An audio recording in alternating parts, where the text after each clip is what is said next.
Hello! In this video, I talk with my old friend Sebastian Fry, a local realtor with many years of experience on rural property. We talk about what to consider when buying a home on well water testing, water conservation, some other tips. And if you're looking to buy a home on a well, this video shares some very interesting information you can use. All right, so today I have Sebastian Fry, distinguished realtor, Santa Cruz, California. And Seb, welcome to the show. Hey, Jerry, thanks so much for having me on. I really appreciate it. I'm very excited to be here. I've known Sebastian for many years. Many years. Yes, we have.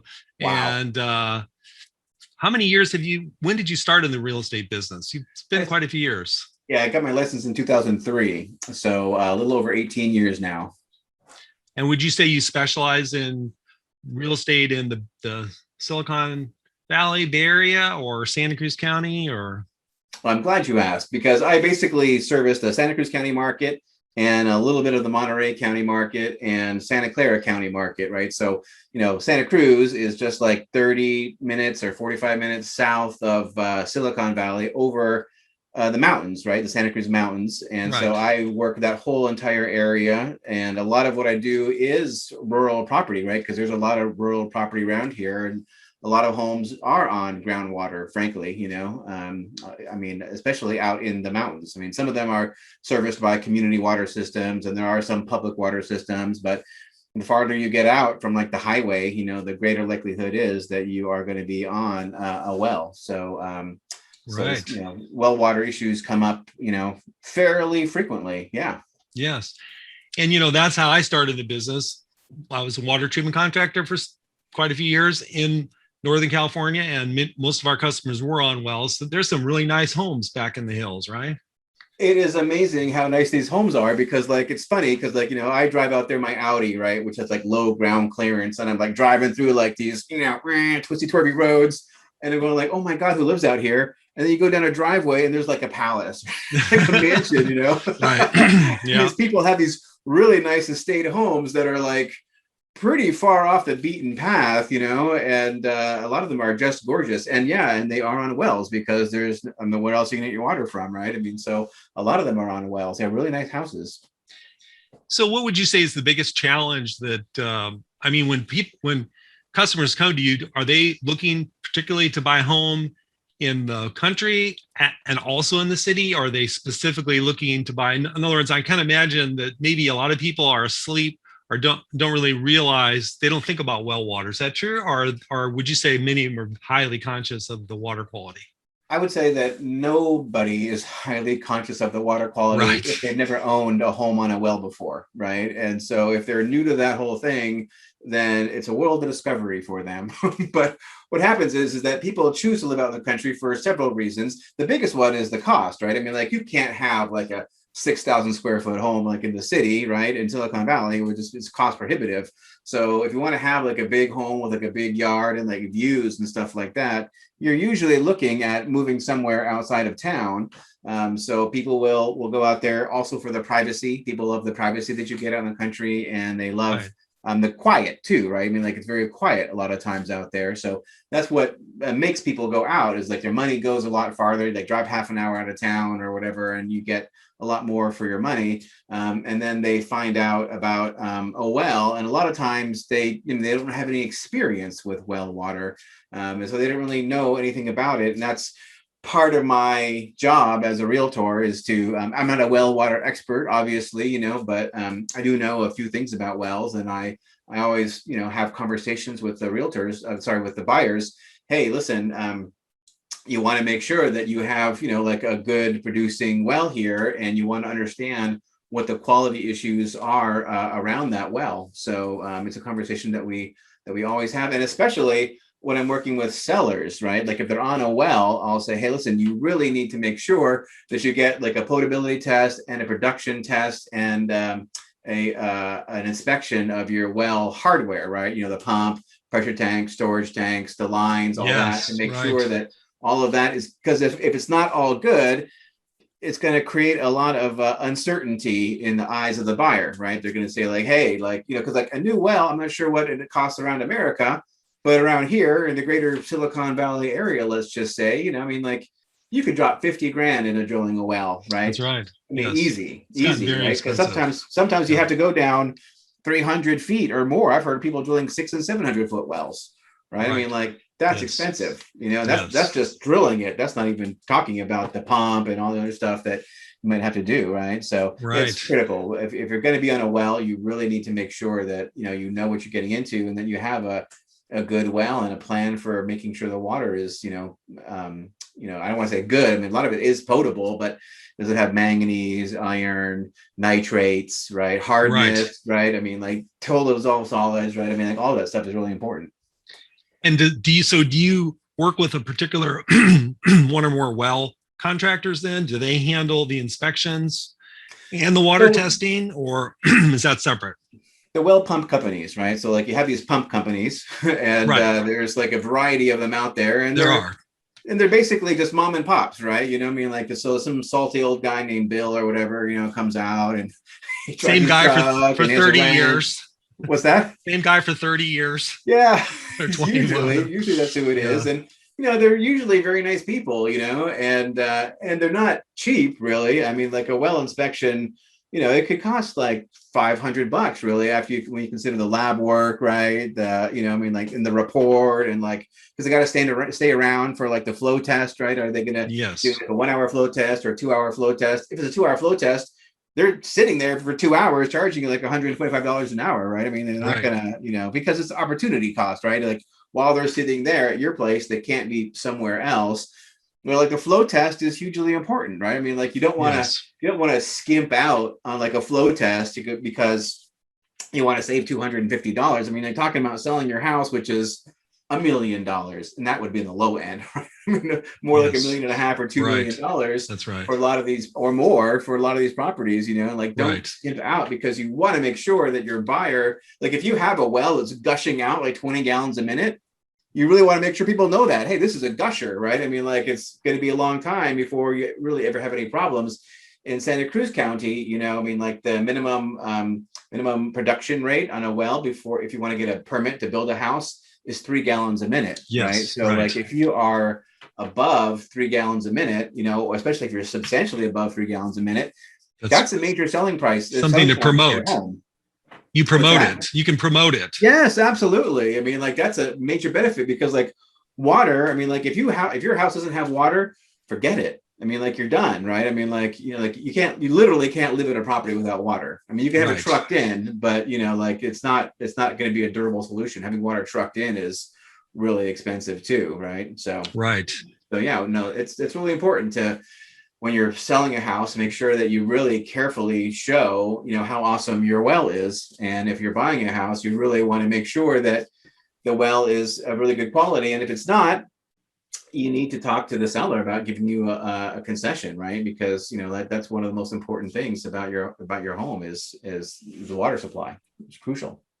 How do you ever encounter where the bank, or if it's not a cash sale, if it's finance, does the bank require any? Do they want to see the flow test or the bacteria test? Or I know No, in the thank past goodness. they Thank don't. goodness. Around here, they don't. And I think maybe in different regions, they might want to see that. So like when you get like an FHA loan, if you're getting an FHA loan, which you don't have that many FHA buyers around here, but I mean, we would have FHA buyers, but there's no properties they qualify for. So um, uh, the appraiser will actually test to make sure the water is on, right? The water is functioning. If the water is not functioning, then you won't get a loan on it, right? So I imagine in other parts of the country, like if your water is not flowing when the appraiser comes over, that's going to be a problem. But that's not specific to wells. It's just like you have to I have see. functioning water, and if you don't, if the appraiser can't be shown, if the appraiser can't see there's a water supply, no loan for you. Right. And do you ever deal with new construction? I know in new construction, the different counties have different regulations, but they require like a flow test, to certain basic general mineral bacteria test, Yeah, nitrate. yeah, they do. They all test for potability, and so like do I deal with new construction? There's so little new construction around here because Right. I mean, like Santa Cruz County, I believe the county of Santa Cruz, they approve 60 new houses a year, right? Which is hey, why do houses cost so much in Santa Cruz County? Because they're literally not building more of them. And those are not for resale. Most of them, a lot of them are just people like tearing down their house and building a brand new house. Right. So, Yeah. so like, I don't deal with a lot of new construction in terms of like rural properties, but when I'm working with buyers, so many buyers, because the land cost is so high. I mean, because the cost of housing is so high, so many people are like, well, can I just buy a piece of land and like build a house on it, right? And like, Yeah. yeah, you can do that, although it's going to be way more expensive than actually just buying a house, just if you can find it. And one of the issues that I explained to them why it's going to be so expensive is developing that water source, right? I mean, like a cheap well on the bottom end is going to be like 30 grand. Like that would be like the easiest well you could Yes. possibly get, right? It would be like 30 grand. That would be Right. amazing if it were that cheap. But on the other hand, I mean, if you want to get a water meter hookup like in town, what are they, like 15 grand? I mean, like they don't give water meters out for free either to connect to the public water supply. So Right. water is so crucial out here in California, and it's only Yes. going to become more and more crucial, I think. I mean, like now we're in this crippling drought right here, right? And so Again, I guess the whole Western United States though is in a crippling drought. that's Like right. this is the Texas biggest, suffering. A lot of yeah, it's states. the biggest drought ever, right? And so a lot Yes. of people, I'm sure, their well are going to be running dry. And if they don't actually run dry, they're going to be sucking down at the bottom of the well, where I'm sure there's going to be lower Yeah. water quality, right? Yeah, that's right. So it's Yeah, going to we've be noticed that a lot as when the water table drops, definitely the minerals can increase. It depends on the area of the well, but it can get more concentrated and they're in a different zone where they're getting more, more minerals or iron or different problems. But yeah, well, conservation is very important. Would you say many of your customers are aware of conservation? Do they ask you about water conservation? Yeah, water conservation is a really big thing. So for rural properties, another thing that people consider is how much water they're putting through their septic system, right? That's also a Right. big concern, right? Because septic systems are only supposed to last like 40 years, maybe 50 at the outside, and probably 30 at like the short side, right? And a lot of that has to do with how much water you're putting through the septic system. So a lot of rural people are concerned with the production of the water and also the expenditure of the water through their septic systems. And a lot of them are looking at gray water systems, but that's kind of like a little off topic, I think. But everyone is concerned with water usage, right? I mean, there are some proposals going around to start metering private wells. Like, for example, where I live in Aptos, we have one groundwater basin, right? I mean, this groundwater basin is the one that the local water utility uses, right? So like, I don't know what it is. It's probably like 90% of the people, well, maybe not 90, probably like, I think it's actually more like 75% of the people who live in my like zip code, say,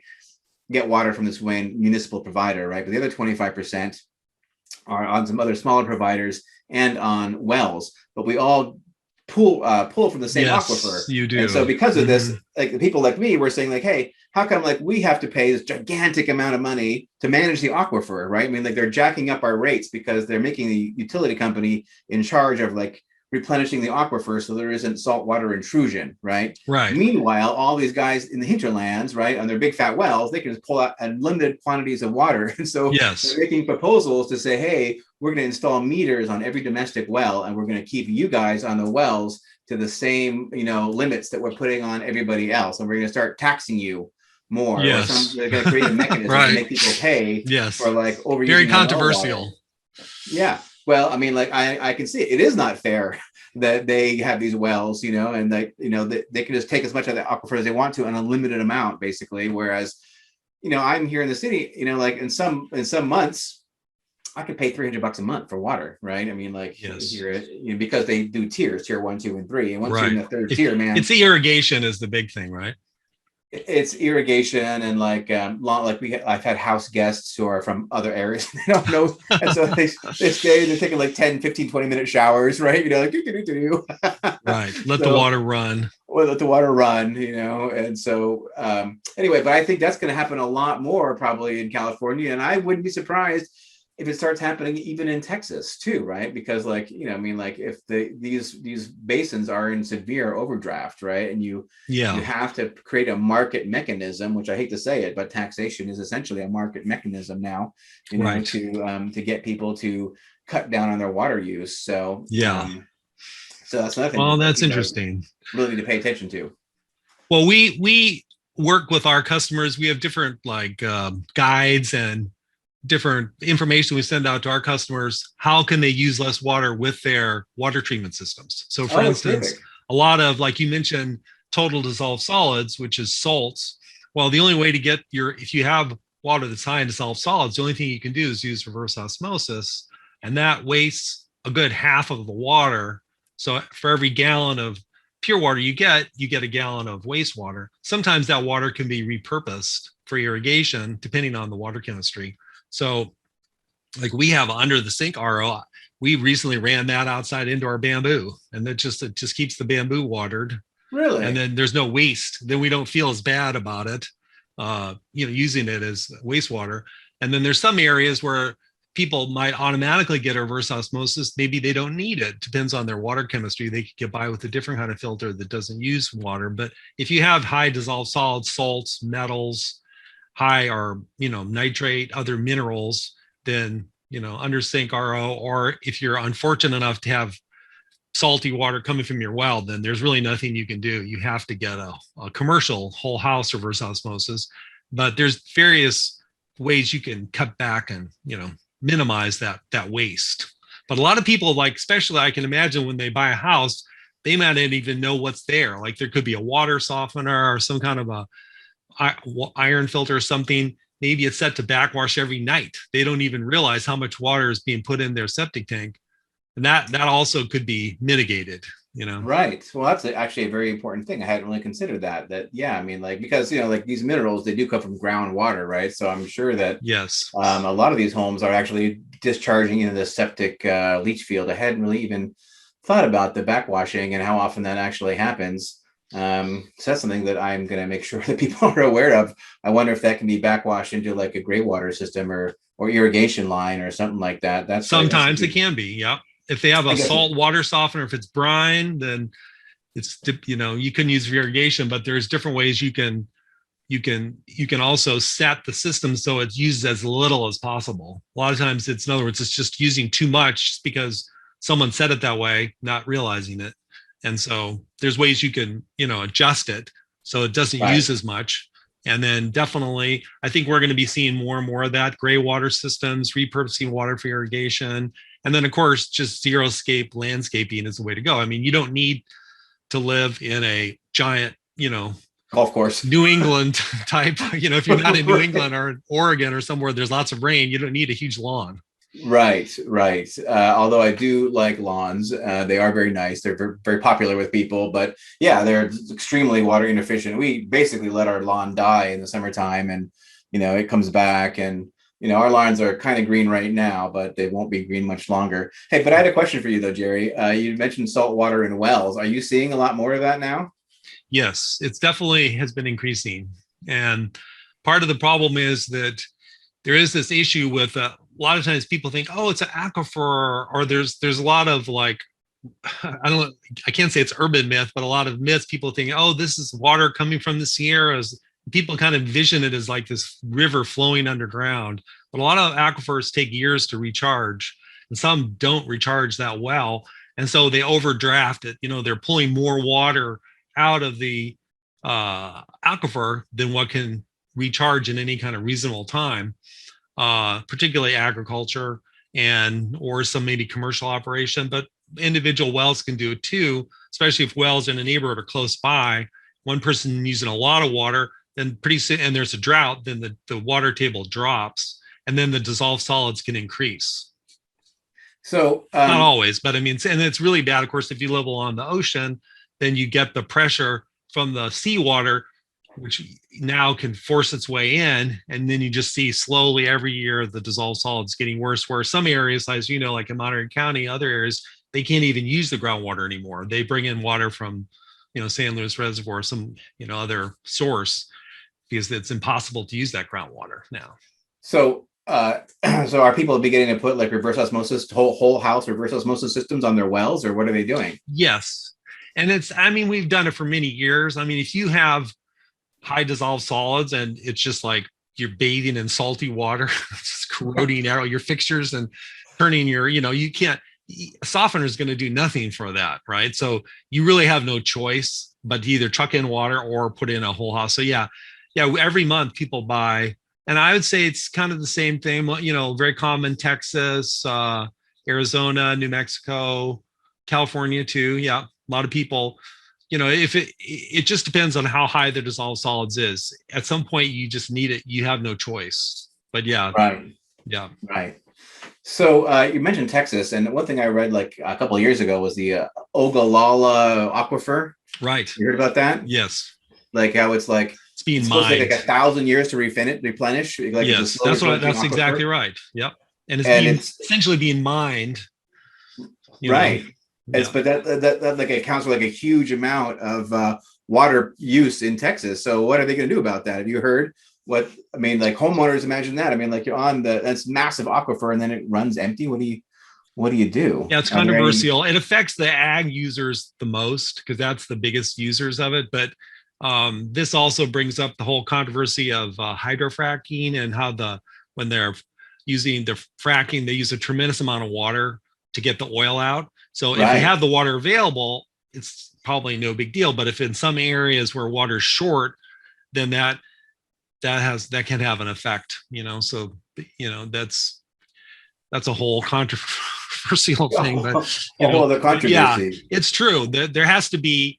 It's there are a lot of people working on that as far as managing the groundwater aquifers. But yeah, it's a ticking time bomb. People are, it depends on the situation, but California is a huge rice exporter. It's like, so right. We're a desert state. So, and rice grows in water first part of the year. Right. So yeah.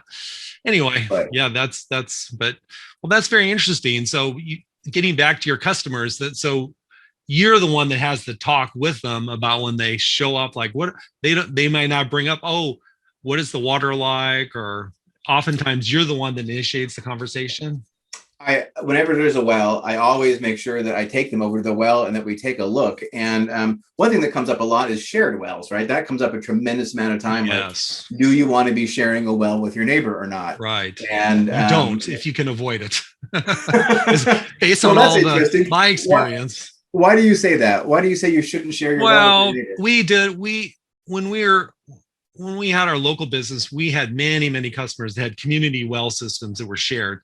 And in Monterey County, for instance, even if it was 2 people, it was regulated. But most of the areas, it's like 6 or 7 homes in most counties. Then it starts to be regulated. So you've got regulation to deal with. Sometimes you have to hire an operator if you need water treatment. And then the other problem is that usually people's goals are different. So for instance, it gets back to the same thing. One person's using more water than the other. And then they see this person has a beautiful garden, the other person has nothing. And so there can be controversy. People do different things. They have meters, they share the cost, whatever. But I mean, sometimes it's fine, the way to go. But again, you're kind of buying into a relationship with your neighbor, which can be good. Neighbors are cool, but a lot of times, maybe they're getting divorced or they're renters or maybe they're pot growers or they're likely pot growers. Who knows? But the point is that, yeah, it's something, if you had a choice, I think most people wouldn't do that. But I mean, most people that do it, it's just, they do it for economy reasons, or more likely they've just bought into it. That's what they move into their house. It's kind of like a HOA, like an apartment complex. You don't have a choice. When you buy in that condo, you're buying into the homeowner association, right? Right. So you got to deal with that. It's not like a choice.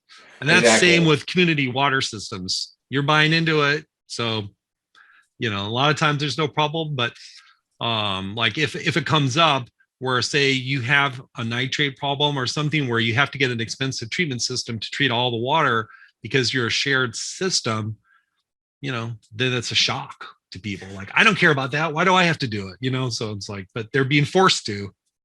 Well, that is one thing when maybe I'm mistaken. I mean, you actually raise up a lot of really good points, which I'm going to mention to other people. And what I tell people is like, hey, listen, if you have a well and there's like not much production, right, and you're sharing it with somebody else already, that could be a red flag. But then on the other side, if you need to drill a new well, then the person that you're sharing the well with, they're going to split that cost with you. But you're saying, it sounds like, that for you, the benefits of sharing a well outweigh the negatives. Is that? I mean, if money was no object, then I would say yes. In other Yes, words, right. if you had the resources, you would not want to, because it's just more complicated. It just brings in more complications, and it just you're like, it's a buy-in to your neighbor. But there's hundreds, thousands of shared systems, so I Yeah, mean, they're totally fine. people get along. Yeah, so it's not. I wouldn't call it a deal killer if I was looking at a property and it was a shared well. But if you Right. had your choice, You would say no. yeah. Well, let me ask you this then. So, like, okay, so you have your own well, your own well equipment. Are there any kind of like hygiene kind of practices that homeowners need to be aware of, that they can extend the life of their wells and their well equipment hardware? I mean, like, what do you do to minimize your maintenance and replacement costs over time? You have any tips on that? Well, one thing that comes up pretty regularly is that people have problems with their well. They might get a positive coliform bacteria reading, or maybe when you go to buy your house, you test it, it's positive for coliform bacteria. What can happen is the well could be fine, but maybe the well was recently worked on. And some well drillers are better than others. Most of them are supposed to sanitize the well with chlorine after they're done, but a lot of times they don't. So there's that. There's terms of hygiene. It's making sure your well. I mean, the EPA recommends at least getting your well tested once a year for coliform and nitrate. That kind of gives you an idea of where it's at. I mean, usually if it's a regular well, properly sealed, normal, like a modern well, it's very rare to have bacteria in it because it's come from the ground. But if you had a more shallow well, or maybe somebody had worked on the well, or you had a failed septic tank, or maybe there's a fault or an earthquake or something happened where there's fault, you can have your septic tank leaking into your well. And of course, you would never taste it or smell it, but if you test for bacteria, then you could spot it right away, and hey, wow, I can, now you have some way to fix it. Usually just sanitize with chlorine is a good way to go. The other problem you might want to look at if you're buying a home is to look for signs of corrosion. So that's easy to spot. Like, in other words, you can go and do like a fizzle inspection, look at the fixtures, look at the pipes, if there's any exposed pipes, see if there's any signs of corrosion. And you can also look in your toilet flush tank. Especially if it's like an older style tank that doesn't have like those, but even the newer ones with the air compressor, air take in there, you can pop off the lid and just look in there and see what it looks like. If it looks clean, unless it's brand new, no one ever cleans the flush tanks, right? So, I mean, they might, oh, we're selling our home, we're going to clean the commodes, but no, they hardly ever will clean the back of it. So by looking in there, you can, if it looks yucky, if it looks like, there's stuff in there, that's a tip, like, hey, why is this tank? It should be white. If it's white, some are not white, of course, but yeah. So that's what I would do or recommend people do. Just do a physical inspection, test the water, the tank, sanitize the well. If you have, sometimes you need a well driller to do that. Some people could do it on their own. It's tricky. We have several guides about that, how to, chlorinate your own well. It's a one-time chlorination that kills bacteria and can kind of clean up the well.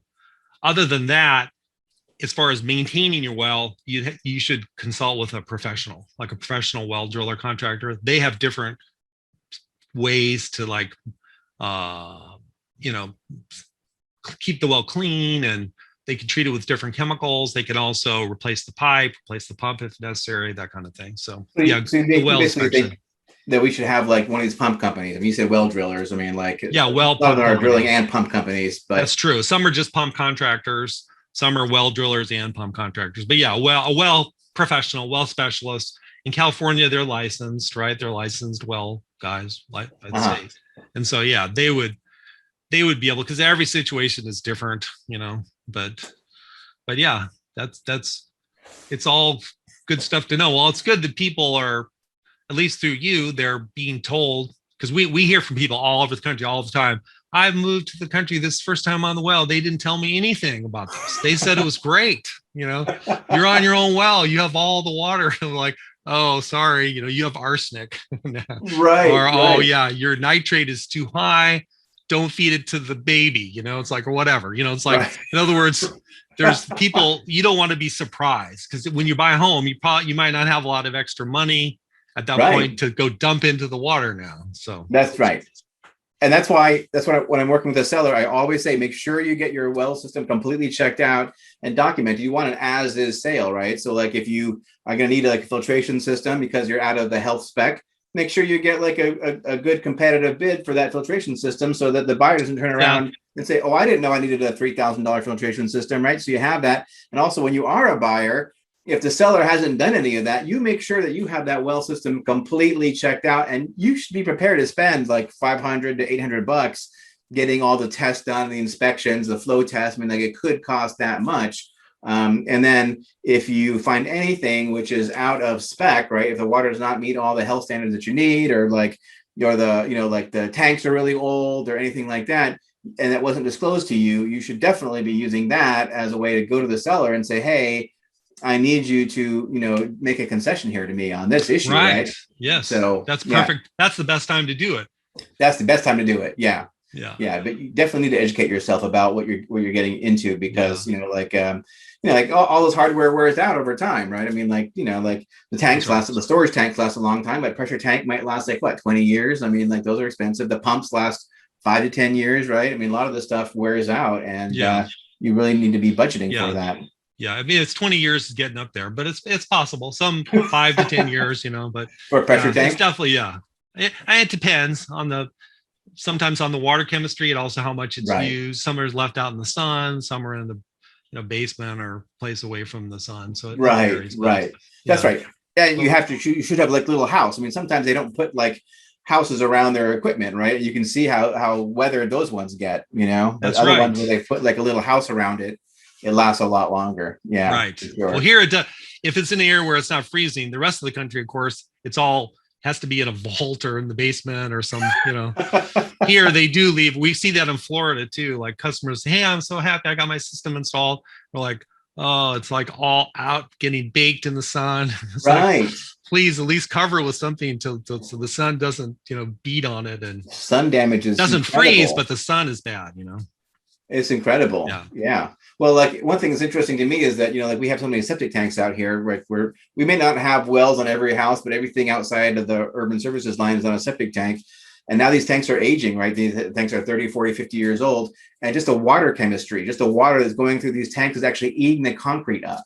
Right. I mean, like, it's Wow. just amazing. You wouldn't think that would happen, right? But even after just 30, 40, 50 years, these tanks are beginning to basically disintegrate in the ground just simply because of the water going through it, right? So I'm Yes. sure the same thing is happening with the the supply lines and all that stuff, So it's important, as these properties get older, you really want to make sure that like you're not going to be having a big expensive problem coming up like in a few years Right. after you close on the purchase of your house. Well, that's great, Sebastian. Well, this has been really informative. I really appreciate your time, I and learned a whole bunch. I'm I surprised. I learned thought I I knew learned stuff everything too. about This is wells. this is awesome. Well, thank you, Jerry. I really appreciate it. So, yeah, cleanwaterstore.com. I mean, I always refer my people to you, right? Whenever anybody needs to get like a I quote or like appreciate to that. see what stuff comes, I mean, I always say Yeah, go to cleanwaterstore.com. And I've even recommended you guys have testing kits, right? Like online testing kits people can download or instructions. we do. We sell test kits. You can do it yourself to do like that are low cost for general mineral analysis and bacteria at home. But many people should start out with a lab test. It's done by a certified lab. So we have kits that make it really easy. You just buy the kit with a lab fee. That's a fraction of the cost often of a local lab. Depends on the area. But anyway, yeah. So we do. We have all kinds of testing because that's for in our business, that's the main thing. We have no idea what we can promote or recommend people say, oh, you should get this or that. We never do that unless we know the water chemistry. It's be Right. impossible. That's where Yeah. you have to start. And Yeah. that's why I tell my people to start there, right? I mean, like go to Yes. cleanwaterstore.com, order your testing kit, and then Right. call them up and like see what their hardware is. And a lot of times it's not like what you think it's going to be, right? I mean, a lot of times like, you can get away with just a point of use filter, right? That isn't going to cost you, thousands and thousands of dollars. So you've been a tremendous resource over the years for Yes. my clients. So Right. thanks so Yeah. much for everything you do. All right. Okay, Seb. All right, Well, we'll Jerry. talk to Well, you thanks. soon. Thanks for having me Okay. on. All right. Bye. Okay.